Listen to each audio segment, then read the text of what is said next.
Konstitusi.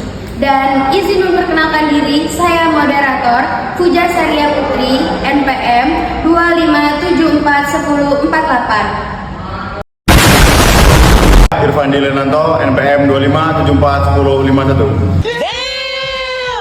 Fabiola Koira Anjani, NPM 25741046.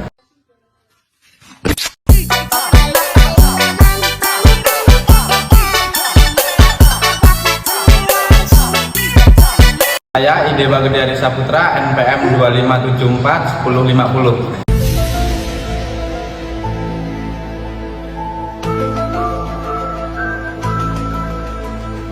Saya Gita Febrian Sigalingging, NPM 25741049. Fatur Rahman, NPM 25741047. A few moments later.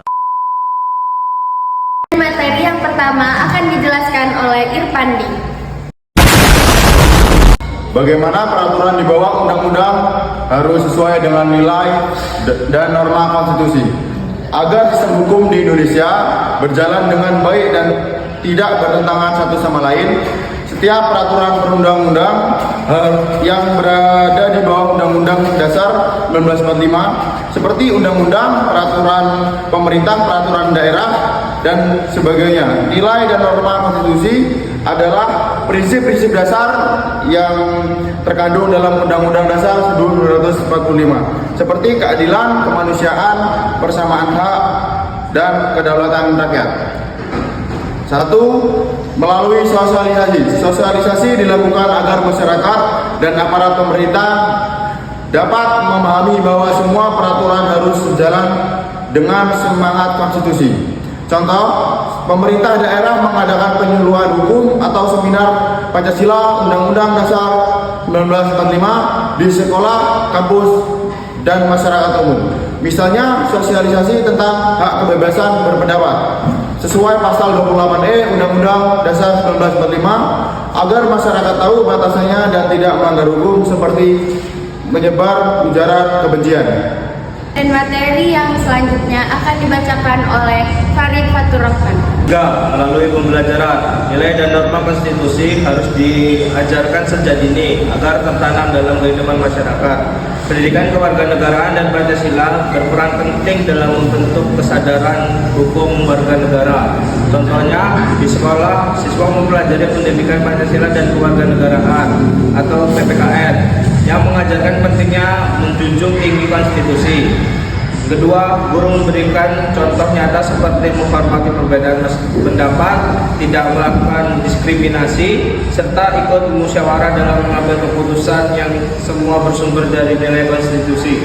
Materi selanjutnya yang akan dibacakan oleh Idewa. 2. Melalui penerapan. Penerapan berarti memastikan setiap kebijakan dan keputusan pemerintah berjalan berdasarkan nilai konstitusi. Jika ada peraturan yang tidak sesuai, maka bisa dibatalkan oleh lembaga berwenang seperti Mahkamah Konstitusi.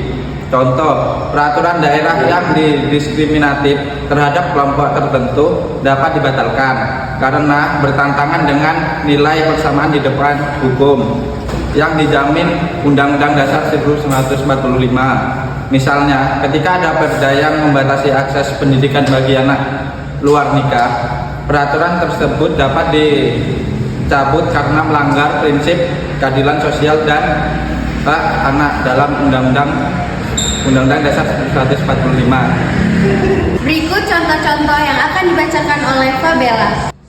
Contoh nyata adalah menjaga keamanan lingkungan melalui ronda malam. Warga melaksanakan ronda malam secara bergiliran untuk menjaga keamanan lingkungan. Setiap kepala keluarga mendapat jadwal piket ronda 1 kali dalam seminggu. Kegiatan ronda ini menunjukkan pelaksanaan hak dalam kewajiban warga negara secara bersamaan. Hak warga negara. Setiap warga berhak atas rasa aman dan tentram dalam kehidupannya di masyarakat. Kewajiban warga negara. Setiap warga wajib ikut menjaga keamanan, ketertiban, dan ketenangan di lingkungan tempat tinggalnya. Dan kesimpulan yang akan dibacakan oleh Gita. Baik, kesimpulannya, peraturan di bawah Undang-Undang Dasar selalu selaras dengan nilai norma konstitusi karena konstitusi adalah sumber hukum tertinggi di Indonesia. Melalui sosialisasi, penerapan, dan pembelajaran, masyarakat dapat memahami serta mengamalkan nilai-nilai konstitusi dalam kehidupan sehari-hari. Dengan begitu, keadilan, kesetaraan, dan kemanusiaan dapat berwujud dalam masyarakat Indonesia. Maju-maju. Ya. Sampai jumpa semua. Dadah. Cukup sekian yang dapat kami sampaikan, kurang lebihnya mohon maaf. Sebelum penutup, kami ada pantun nih. Hari panas sawah membelah.